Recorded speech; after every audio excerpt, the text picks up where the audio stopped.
You talk a lot about purpose, why we are created as humans and why we are here. Like, what is the purpose of life? Why have we been given life? I think we're here to struggle and to learn. I don't think we're here to be happy. That's why when we keep going back to the happy argument, I've always found that kind of frustrating and annoying. Yeah. When someone goes, oh, but I want to be happy. Why?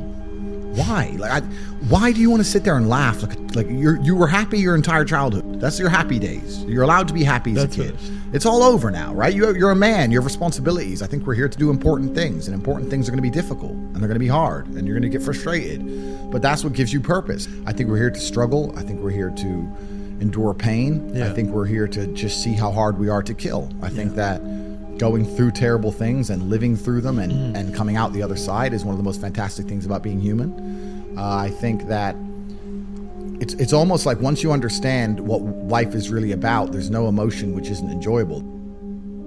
The only emotional state which can be seen as detrimental is feeling nothing at all. But if you're sitting at home and you're feeling truly heartbroken, at least you're feeling something, right? And I think that's the whole part of being human. I think we're here to struggle. I think we're here to go through pain. I wake up each day and go, what can I attack? What problem can I solve? And look at history. Why did Genghis Khan wake up and want to conquer the whole world? Why did Napoleon conquer the world? Why did Alexander the Great conquer the world? Just wake up and just say, give me this, give me that. I want all of it. Yeah. There's an army there. They're really big. We're better. It's intrinsic. You need to go and conquer. That's the purpose of life. Do you believe that God created us? So why did God create us to struggle? Because if you don't struggle, you don't learn. God created us to learn and understand ourselves and understand other people and understand the world. And what did I say earlier? I said that you don't learn a lesson without pain. So you have to struggle to learn anything. There's only two ways to learn things, the hard way or the harder way. If you're smart, you can learn the hard way. But in my experience, 99% of the planet only learn the hardest possible way. If you want to feel happy inside of yourself and you want to feel content and you want to feel stable inside of yourself, you need to live true to God. And I'm not saying you can't drink a little bit of alcohol or not party or not have a little bit of fun, but you have to be a good person.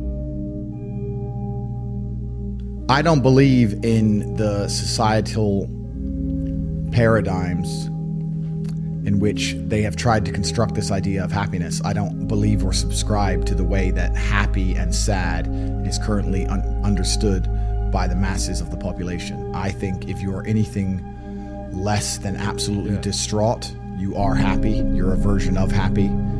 It's like saying gray is a version of black, right? No matter how light the gray is, you can still call it a version of black. And unless you've gone through an event, which hopefully doesn't happen too often, like the passing of a family member or something that's truly destructive and detrimental to your mindset, besides these events, which hopefully only happen a few times in your life, you should be happy. If you're not crying or paralyzed in silence due to the absolute magnitude of a detrimental circumstance or the absolute magnitude of a negative event, then you are a version of happy. So I am always happy is the short answer. I don't believe in not being happy. I don't believe in not saying to myself I'm happy. I'm always a version of happy.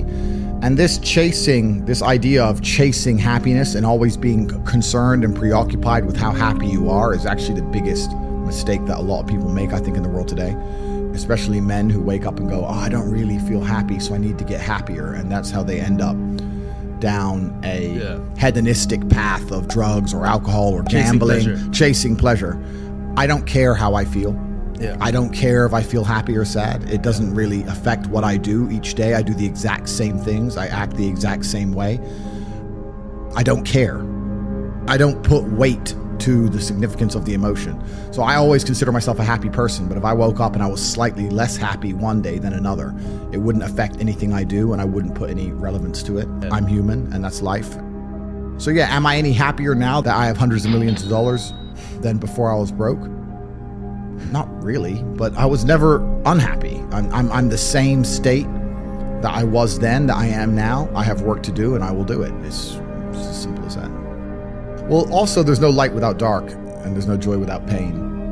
You can't have a rainbow without a little rain. No matter how hard you chase pleasure and happiness, there's going to be dips and troughs in between. There's going to be come downs and downtrends, and you're going to have the juxtaposition between that time you were laughing your head off and acting giddish like a child, and the time that you feel depressed as such. And I think it's much better to just adopt a very disciplined, stoic mindset. I'm always the same base level of happy regardless. If I lost all of my money today, I would be the same happy.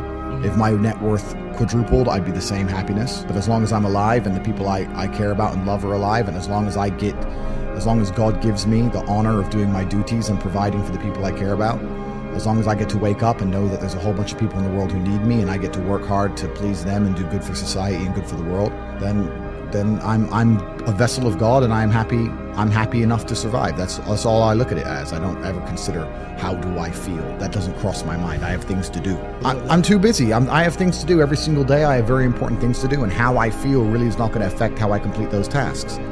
And when I speak to men, they say I'm unhappy or I need to be happier. I think that's absolutely the wrong frame of life. You're a man, you have duty, you have honor, you have things you should be doing regardless of how you feel. And the people who are perma-obsessed with happiness or sadness, I just think it's the wrong paradigm to view the lens of life. I think you should get up and do what needs to be done.